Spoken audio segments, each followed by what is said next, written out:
मुल्क के मौजूदा हालात पूरे मुल्क के लिए ही बहुत ज़्यादा तशवीशनाक हैं, लेकिन मुसलमानों के लिए बहुत ज़्यादा तशवीशनाक हैं। ख़ास तौर पर मई 2014 और फिर मार्च 2017, इसके बाद से हमारे देश की कुछ ताकतें बज़ोर जबर अपने एजेंडे को तमाम भारत में रहने वालों के ऊपर नाफिज करना चाहती हैं।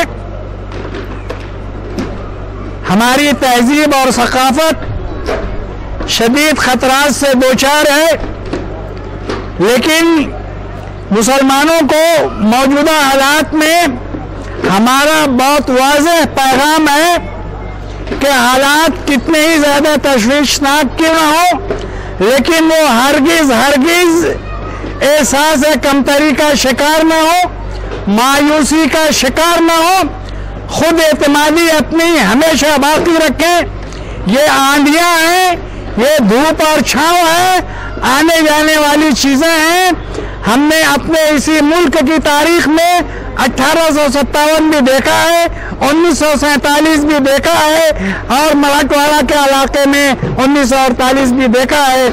अल्लाह के फज़ल करम से इन तमाम हालात में हम हालात पर गालिब रहे और आज हमारे नौजवानों के चेहरों के ऊपर दाढ़ियाँ और हमारी बेटियों के जिस्मों के ऊपर बुरके, मसाजिद आबाद हैं, मनारी से बराबर अजान की आवाज़ें आ रही हैं। तो हालात से मायूस ना हो, खुद एतमादी पैदा करें, अपना मुहासबा करें, अपने आप को देश के लिए बेहतर से बेहतर फर्द साबित करने की कोशिश करें। समाज के तमाम तबकात बिलखुसूस पसमानदा तबकात के साथ अच्छे से अच्छा सलूक करें, उनके घरों में जाएं और उनकी खिदमत करें और उन्हें अपना हमनवा बनाएं।